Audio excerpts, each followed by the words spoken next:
It's bleaked, but we're not on yet.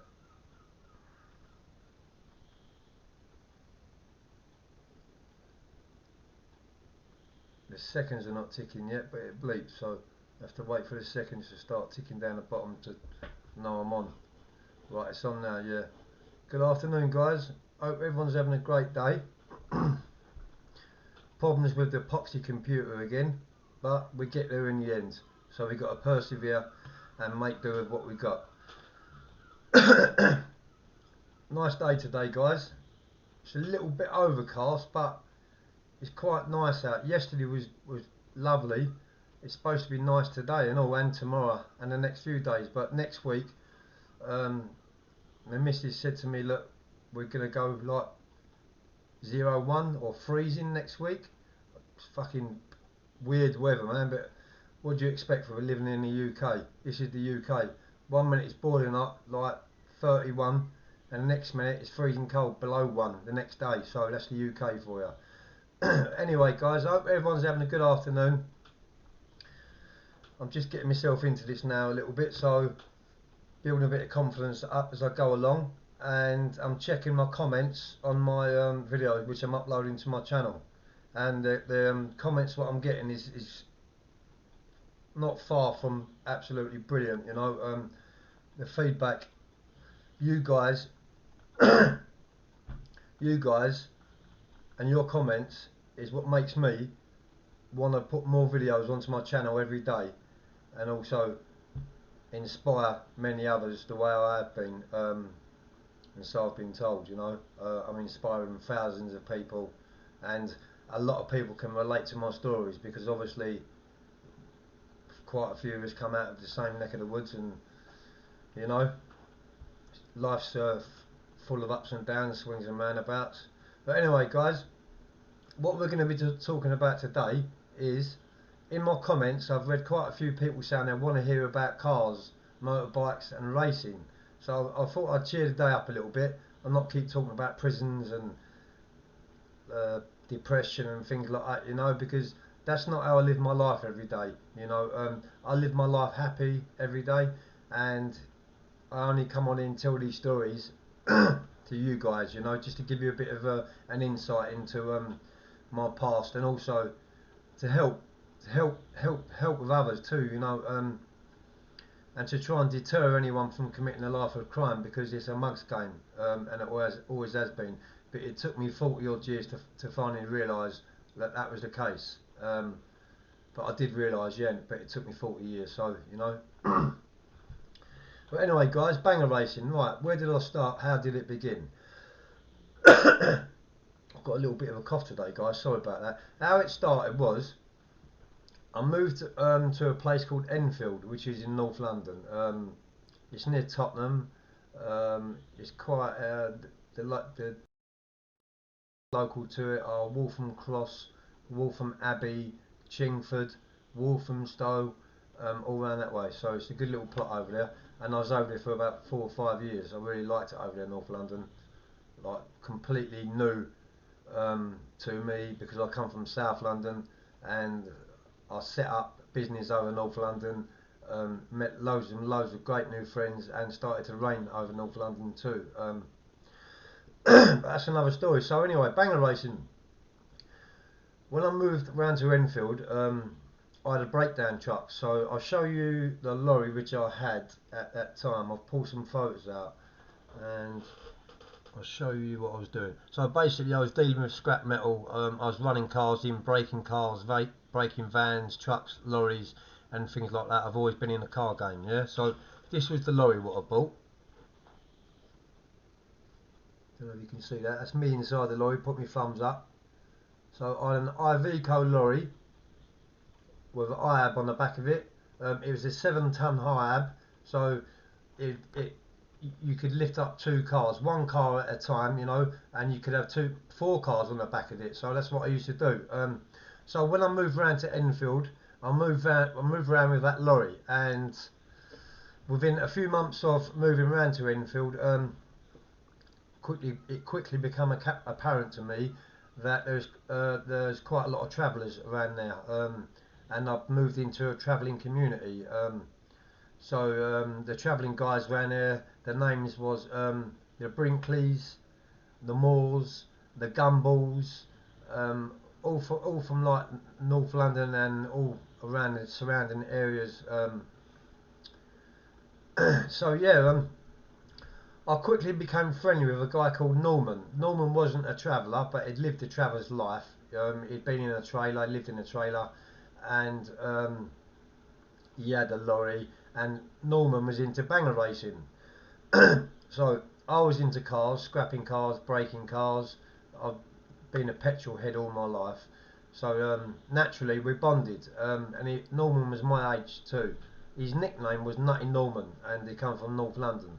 Um, so yeah, become friends with Nutty Norman, and Norman was banger racing. He'd been banger racing for a few years at this time, and his local track was in Essex, and it's a place called Arena Essex, which is just up the road from Romford and Dagenham. So he was racing there, and he was racing in a team, and he was the team leader. So his team was called the North London Nutters.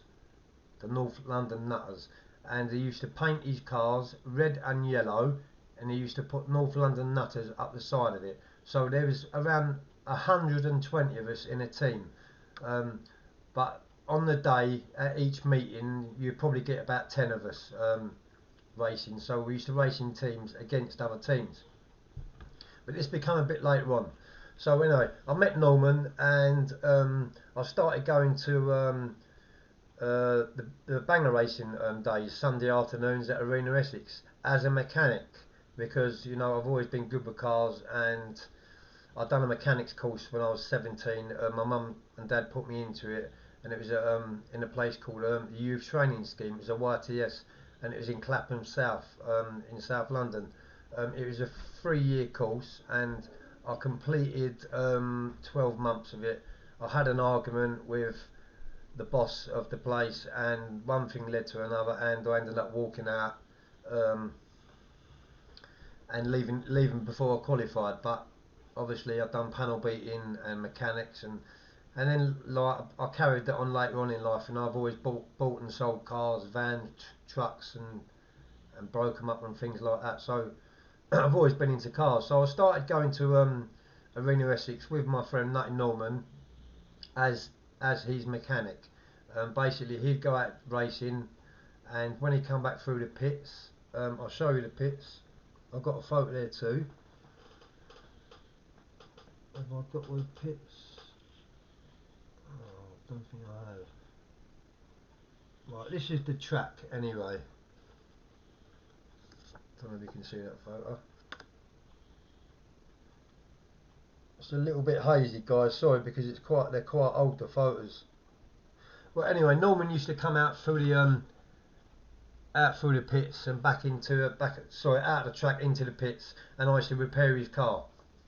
So this went on for about 3 months, and one day Norman said to me, would I like to have a go at it? So I said, yeah, why not? I'd love to have a go at it.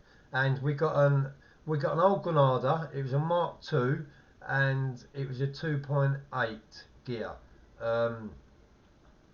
Don't ask me where we got the Granada from, because it was obvious where we got the Granada from. You couldn't race old bangers or cars what was full of rust, because if you've done that, you're going to go out the track and you're going to get killed. Because if you get hit at 30 or 40 mile an hour, side in into your driver's door or into the front or anywhere in the car, and your car's rotten, that other car is going to go straight through you. So you had to have a car which was on the road legal, so you knew it weren't rotten, so you know where these cars come from. A lot of banger races have got the same. We all think the same. So this was my first car which I built, and this was actually in my back garden. I used to build my cars in my back garden at this time. Later on in my career, we got a yard on Mollison Avenue, which is called the New Road. It runs from Tottenham and it goes to Enfield. We got a yard on an industrial estate there, and that's where we started to build our bangers at the end of my career. Well, the last 3 years of it, I'd say. But yeah, this was one of my cars. This was a Mark II Granada. So I purchased this one actually off of another banger driver. Basically, he got it and he painted it, and he couldn't be bothered with it because it didn't have no engine in it, or the engine was too small. So he basically give me the shell, and as you can see, I put my number on the side and put a roll cage in it, but it isn't in paint yet, so that's not in my colours yet. That was the other guy, one of my friend's colours. So that was one of my first cars, the old Mark II Granadas.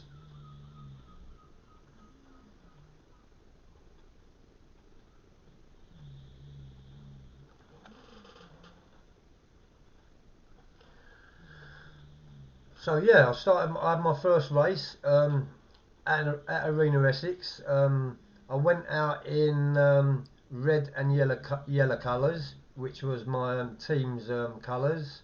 And on the day of my first team race, there was 9 of us, and I took along my mum. I took along like Norman and another guy called Ronnie used to work for me as one of my mechanics.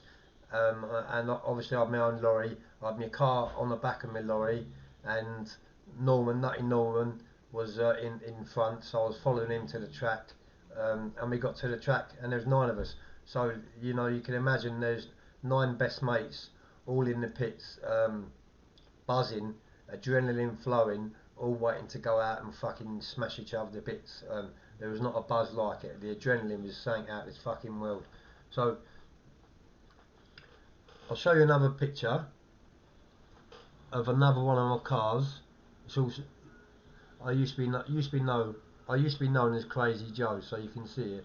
This was a Mark IV Cortina, and this photo, my van, and this was me inside. I had long hair at the time. It don't even look like me. But this was taken outside my sister Angela's house, which is in Mitcham, in Birch Walk in Surrey.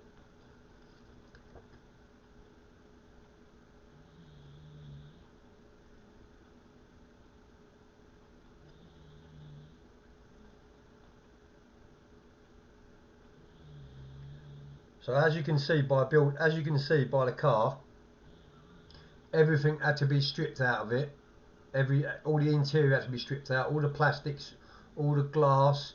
The petrol tank had to come out. You had to take the radiator out the front, and we had a specially made water tank which went just underneath the windscreen, and it was an L-shaped water tank.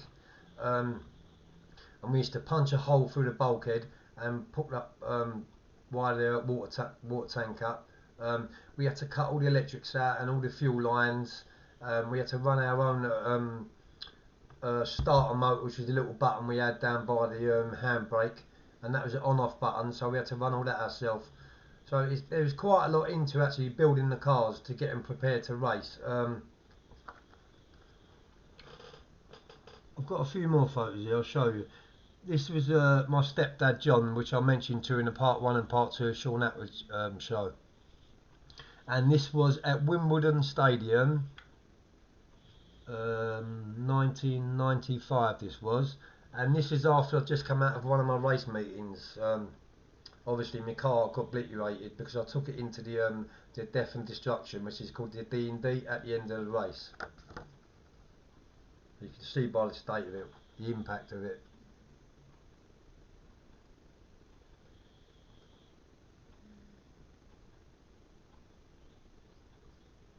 You still see the roll cage, which is all held in one piece. If it wasn't for that roll cage in that motor, the side impact which I got there numerous times while I was parked into the bend, one of the other team players in a car kept reversing up and coming into the side of me. I'm sure he was trying to fucking kill me, but it was only the roll cage what stopped that whole side from coming right the way in. Also in the front, there's front damage, the back damage, and the only reason why I couldn't get this car back out on the track is because I couldn't hold the wheel straight. That was the only reason why. But with the damage, I would have still gone out on the track with that the next meeting probably. Just banged a few dents out.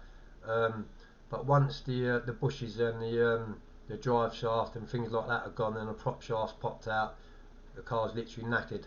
So what you've got to do then is, once you've raced your car, I forgot to tell you, each car you race, you take the engine out, the standard engine, and you put your own racing engine in. So I used to specialise in racing Mark II Granadas.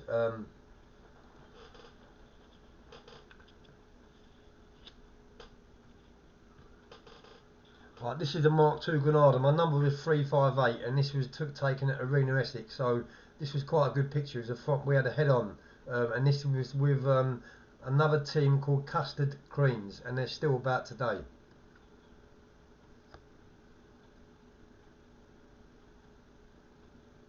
So I'm number 358.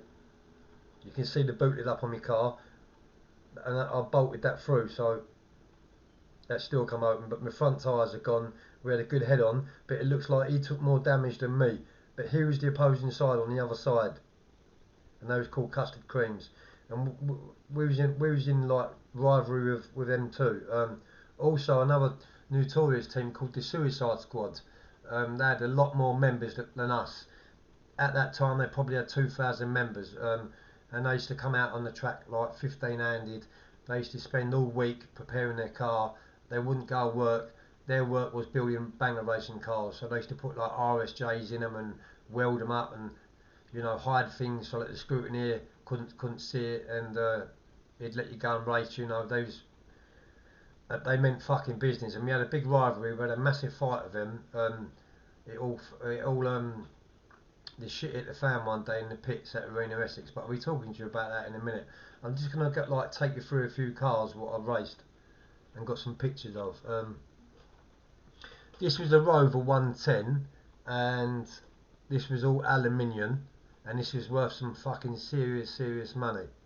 But this is at Wimbledon Stadium, and the night was called the Firecracker, so it was firework night. I don't know if a few of you remember, but banger racing stadiums have big meetings, and firework night was one of them. So we had to get it was called the unlimited race. So basically you could race anything you wanted. There's no point of going out there with a Mini, because you could be up against a Cadillac, and you're going to get obliterated. So the car what I got for this day was this car here. It was a Rover 110, and it was a 3-litre manual, and that's me sitting inside it.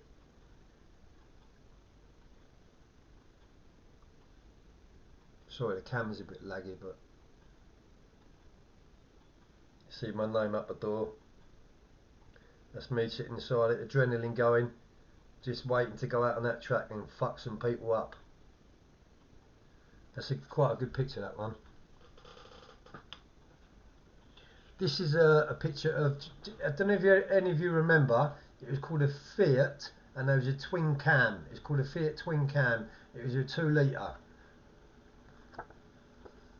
358, that's my racing number, in my colours, red and yellow, which I'll talk to you about the colours in a minute. So that was like shit off a shovel. That was fucking rapid, really fast car. I actually come second and got some silverware for this car. So what you've got to do is basically you've got to cut the top of the wing out, and then fold the edges over, and then put a bolt through the wing, through the top of the wing, and put a nut and bolt through it, so that basically if anything hits you in the side of the wing, that's a solid bar. So both your wings are like that, on purpose. Also your bonnet, you take your bonnet off, you smash your bonnet, you fold it over so it goes into your car like a pancake, and then you bolt your bonnet right the way through your chassis, so that your bonnet can't come off.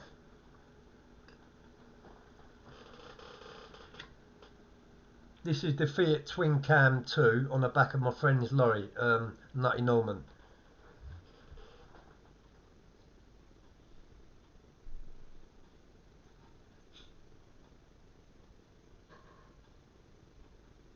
So I've got quite a few photos, guys. So anyway, one day, I'll tell you a little story. One day, there was a big meeting coming up at Arena Essex, and all my friends had their cars to race, and I didn't have a car. So I was searching the streets for cars, knocking on people's doors. Do you want to sell that car? If I see it with flat tyres or see it in the front garden parked up, I'd knock on their door and ask them if it was for sale. And it come really close.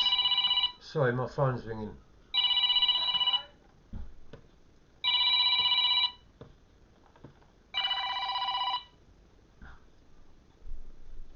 I'll turn it off. So anyway, what was I talking? Sorry about that, guys. That's just knocked me right off track. It's my new phone, by the way. Sam, could you do me a favour, please? Could you take this phone in the kitchen? Thank you, bud. Right, so what was I talking about? Yeah, right. So this meeting at this big meeting at Arena Essex was a firecracker night, and it come a few days, and I didn't have my car, and all my teammates had had their car by now, and I was starting to panic. So I was searching around the streets, and I was looking for a Mark II Granada. I drove into a set of flats on Broadwater Farm, which is in Tottenham side over that way, and I see a gold 2.8 Mark II Granada manual parked up outside some flats, but it was taxed. Um, but as I said to you earlier on in the podcast, things like this didn't matter to banger races. We just used to take them. We had to take them. So that evening, I went back and basically I stole that car, that Granada. So I quickly got the Granada home. Early hours in the morning. Put it into my garage on the side of my house, and I started stripping it out. Put my roll cage in it, put my water tank in it, and painted it up all in my own colours, red and yellow, and got it ready for the track. I did notice when I first started the car, it sounded really beefy and rapid. It didn't sound like a box standard 2.8 Granada, so and that was a result because it had a racing engine in it, so I didn't have to take the engine out and put my own engine in it, so I thought that was a touch. So anyway, to cut a long story short, I got to Arena Essex. As I got into the pits, there was quite a lot of spectators and viewers because they was allowed to come around and have a look inside the cars. All the cameramen was there and sound engineers, and it was all filmed back then. But anyway, so this one guy in particular, he was around my age. Had a pair of jeans on, a t-shirt on, a cap, a pair of sunglasses. It was in the summer, and he come and had a look inside my car. So he said to me, "Did you put the roll cage in? Did you put the battery tray in the back? And did you put the water tank in the front? And did you build the car yourself?" And I initially thought he was very interested in doing banger racing, so I went over what it takes to build a banger racing car with him, and he seemed very happy with that and pleased, and you could see it in his eyes, Anyway, I went out onto the race, went out onto death and destruction in the end. I qualified at the first race, went through, got knocked out of the finals, so the only race left for me was the DD in the end. But I had a really good day with it. I was racing for about 4 hours, 5 hours with it, had a good day with it. And I brought it back through the pits. Well, the tractor had to lift the car up because the front of the bonnet was on the roof and the boot was on the roof, so it was like that. I folded it in half. Front impact, side impact, back impact, like the engine mountings come out and it wouldn't start. It was absolutely obliterated. So got the car into the pits, put it onto the back of my lorry and IAB. But before I put onto the back of the lorry and IAB, like all my teammates were around us and we all had a chat and we was having a fag, and like you do, you spend a few hours down with your pals.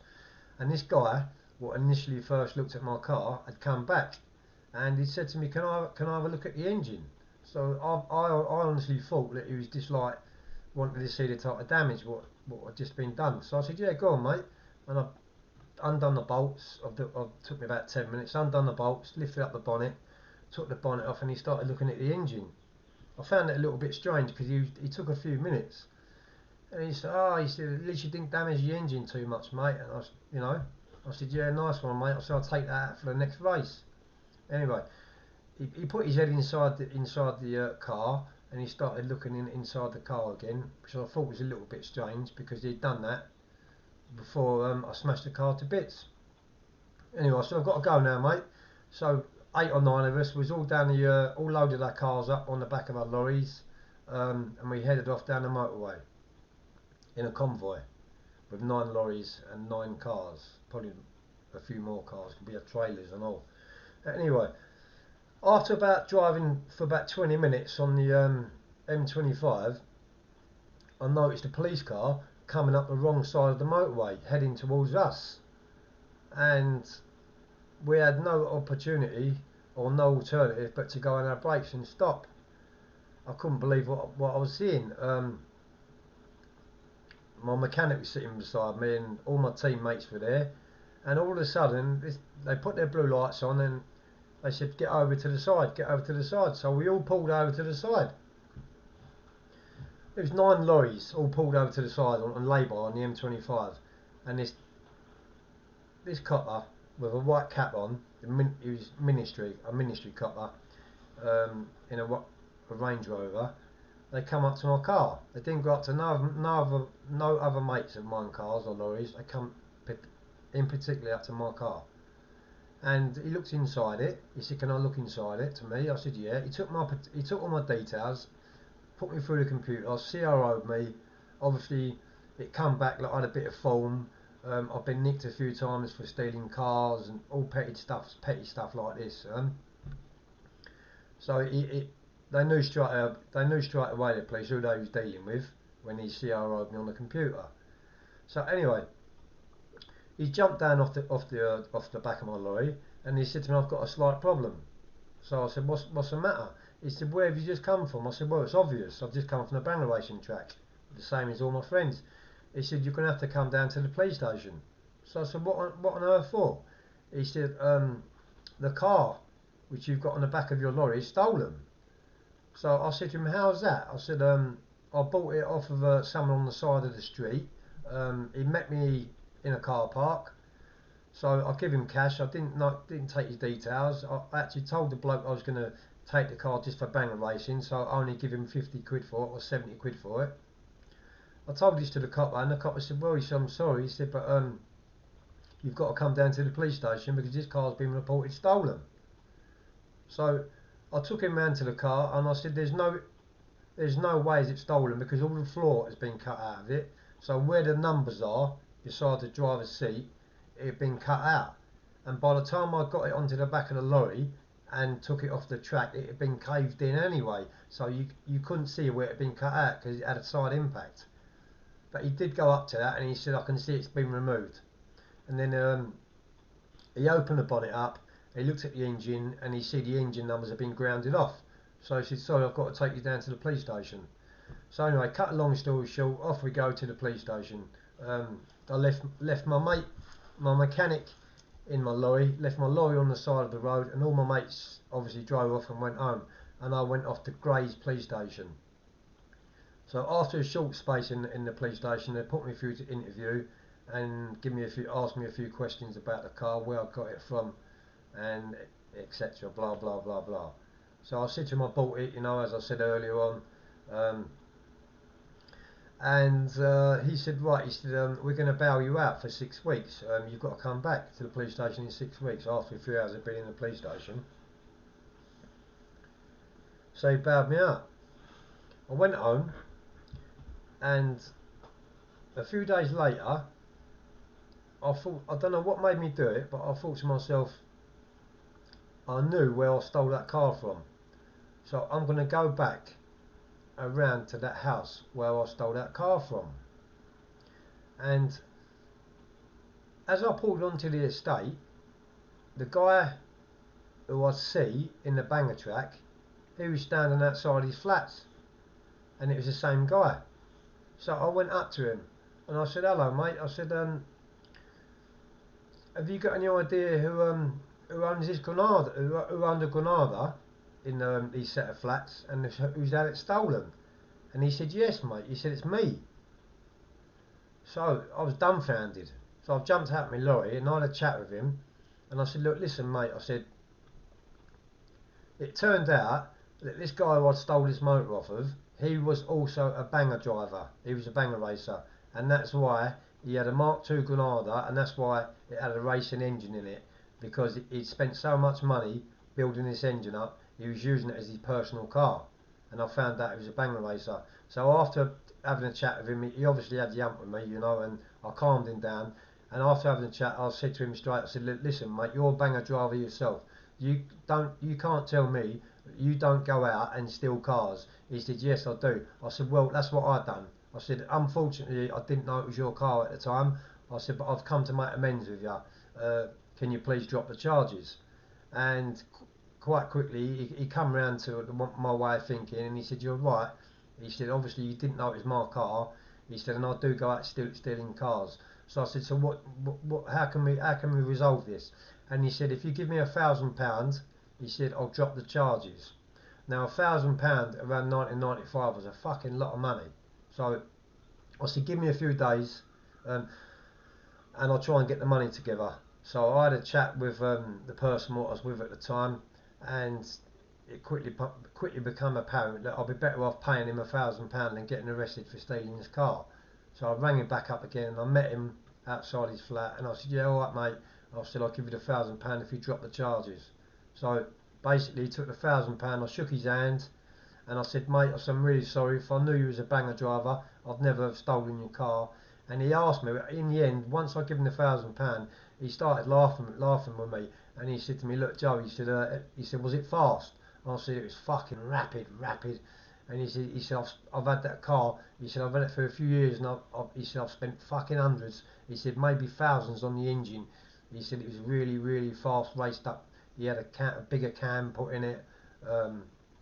He had it all bored out. He had like the manifold done, and he had K&M filters put on it. But yeah, that's just a story, guys. What one of my stories, what I thought you lot would like to hear. We become friends in the end, and you know, we kept in touch. We had a beer together, and we had many good nights together. Do you know what I mean? But anyway, guys, that's this one little video I'm going to drop in here, different from the other videos what I've done. So I hope you've enjoyed my story. Please share and subscribe. I'll be uploading new content all the time. And for now, peace out. Have a good day, man. Cheers.